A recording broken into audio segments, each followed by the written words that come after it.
this was really the moment where I started to question everything.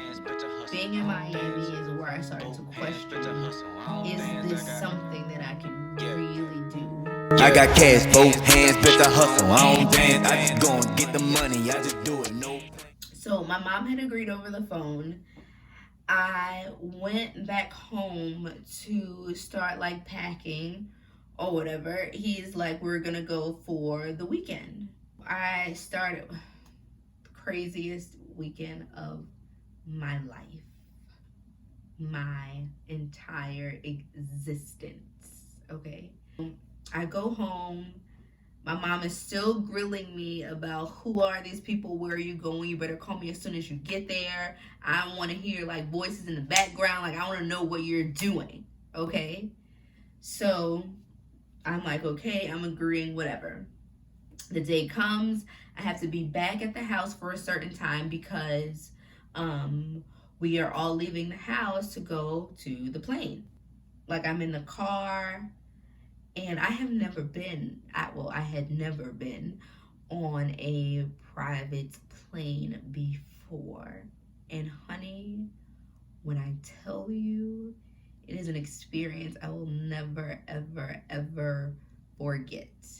Okay, it is like the dopest thing I have ever done. Like it is so, so, so, so, so cool. So he has his own plane, and I'm like, in my mind, I'm like, does the pilot know? Like, we're all kinds of sister wives, low key. Like,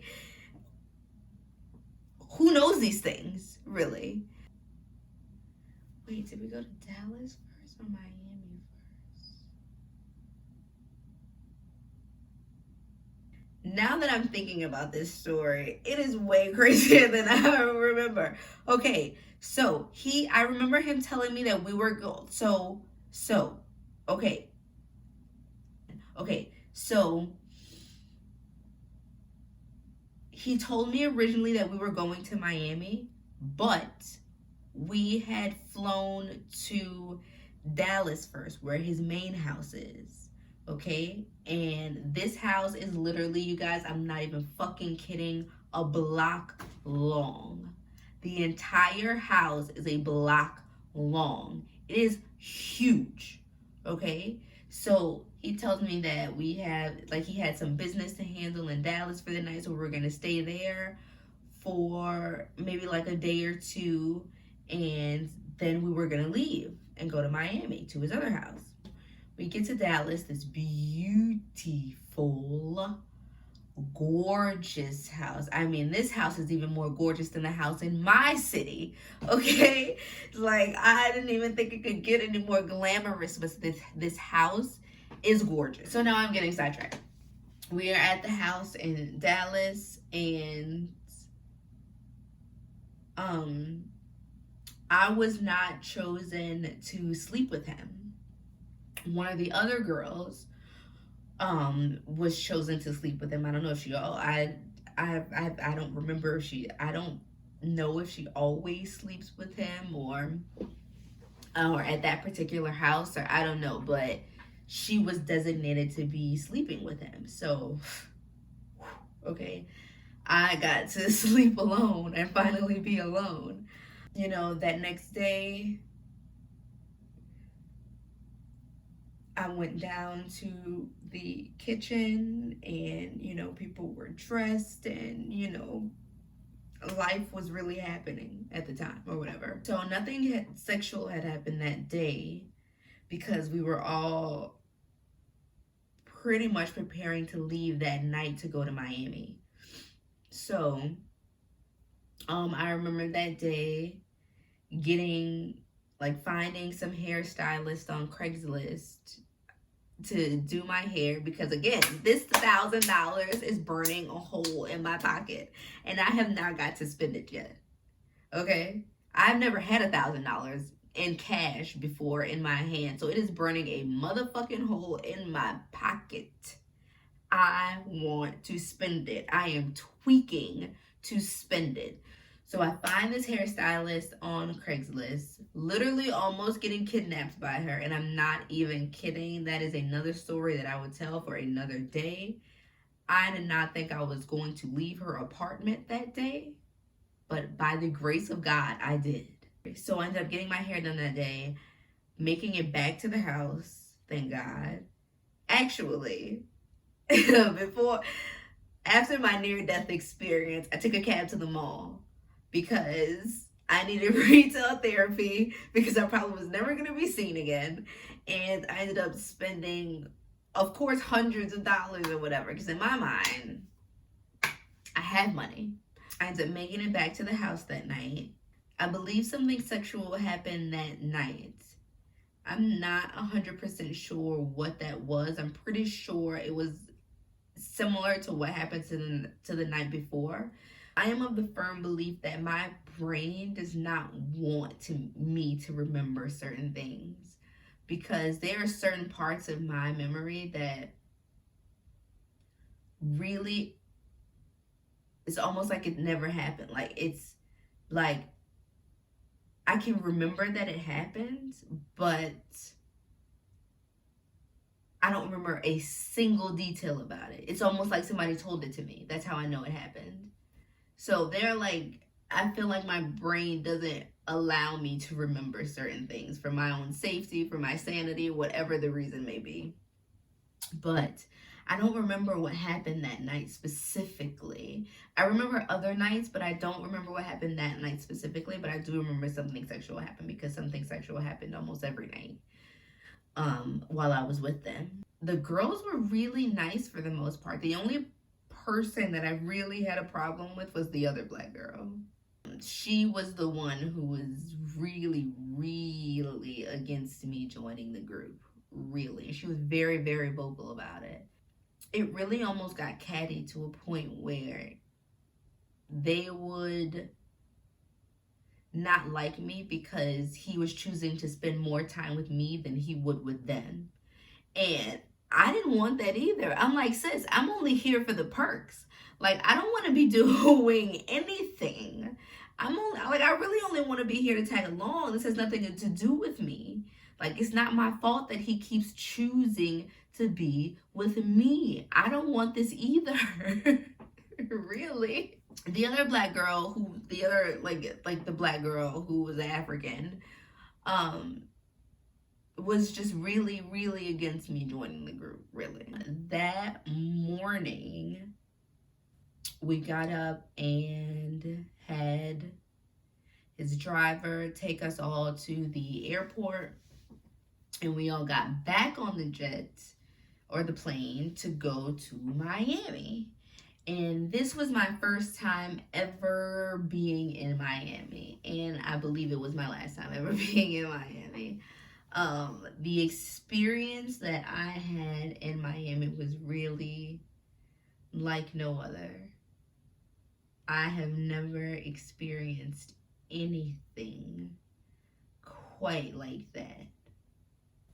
And I really hope that I never do. Really.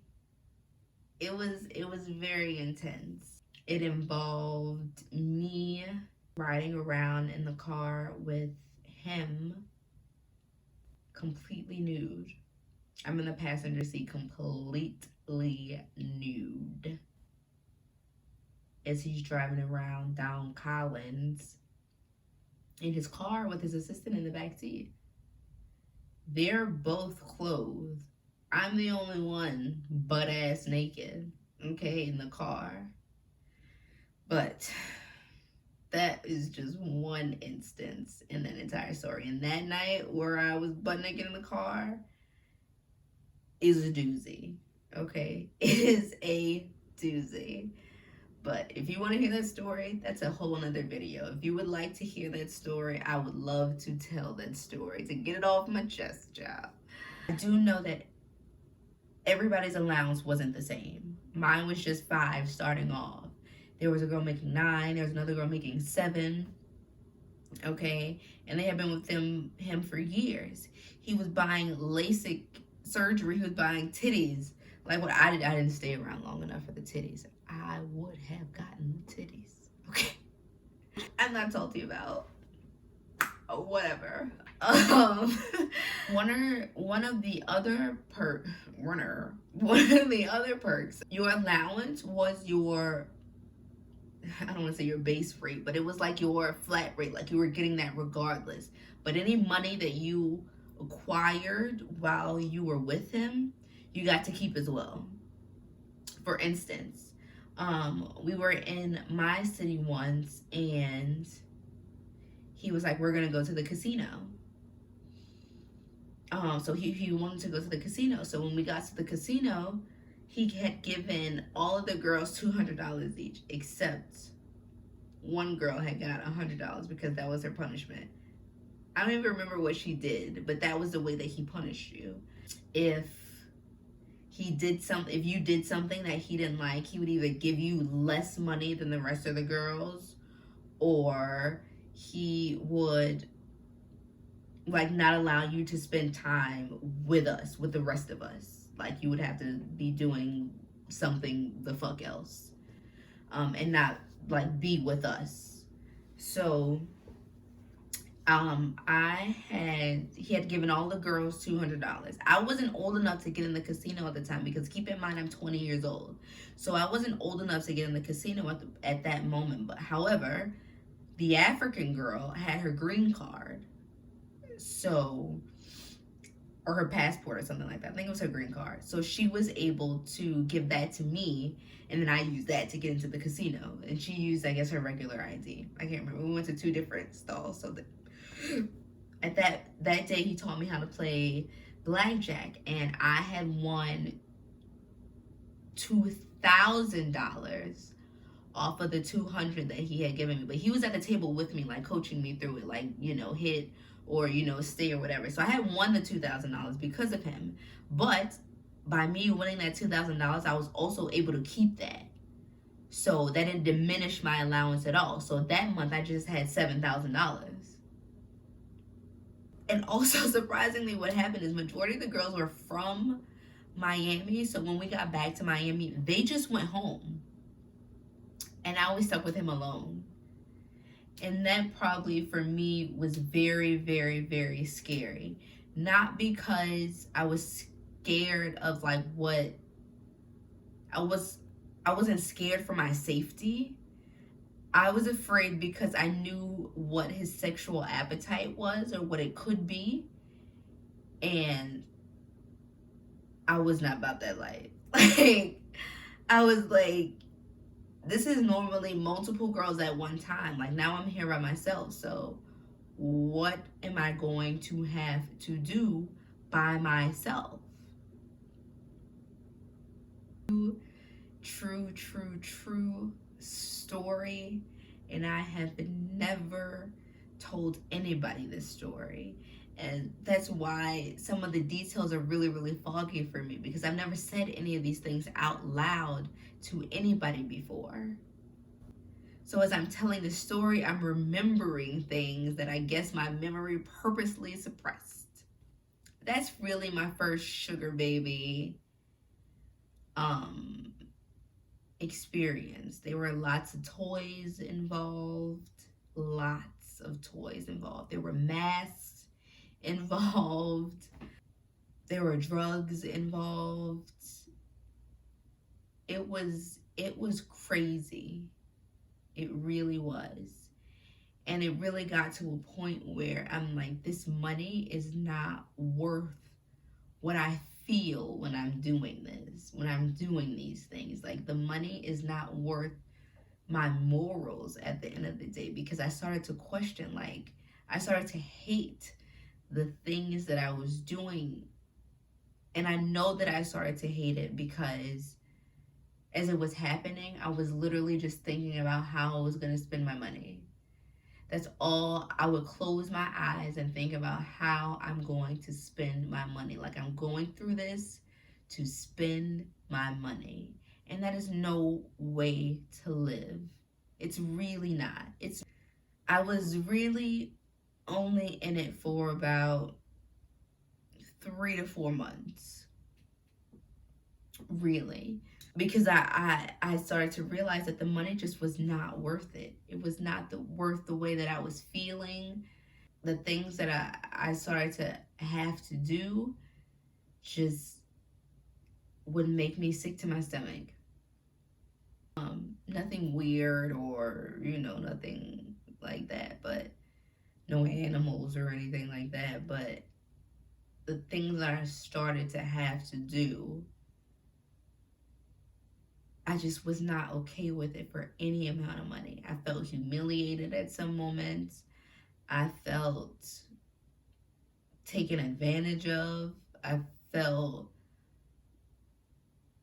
I just couldn't do it. At some point, I could not do it anymore. And I just decided to not. I felt like I was putting that pressure on me to live this life, and people my age were not living that life. Like, it was not realistic for a 20-year-old to be having literally like $10,000 at her disposal. Like, that was not normal, and I had to be okay with that. Like, I had gotten used to living this way with the assistants and the maids and buying whatever you want, getting whatever you want, being able to do whatever you want. I had gotten used to that. It was a doozy going back. I'm not gonna lie. It was a doozy. But I definitely felt like it was necessary. It was a very necessary evil. Very. So that's my story. My first real sugar baby experience, and it goes way deeper than that. But be sure to like and subscribe to my channel. I know that you are watching, but you're not subscribing, which is a problem. I don't know if you want these videos if you don't subscribe to them, but this juicy story, you are going to want to know what happened after we got to Miami. All of us. Really. Is this something that I'm comfortable with doing? But that's neither here nor there. So, again, if you are interested in hearing what happened to me when we got to Miami, or what happened to me when I almost got kidnapped when we were in Dallas, because that really happened. I was scared for my life. I had to escape from her apartment. It was like everything in Texas is on like a fucking highway. So I'm like walking down the side of this highway trying to find a business or establishment. Like, my phone was dead. Like, I had no way of calling anybody because I had no idea where I even was. I had to run into this random place and ask them to use their phone to call a cab to get the fuck out of there, because I was on foot and I was scared as hell. Okay? But we're not going there.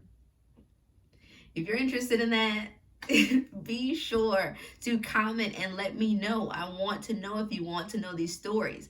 These are things that I've never told anybody before. Nobody knows these stories, and now you do.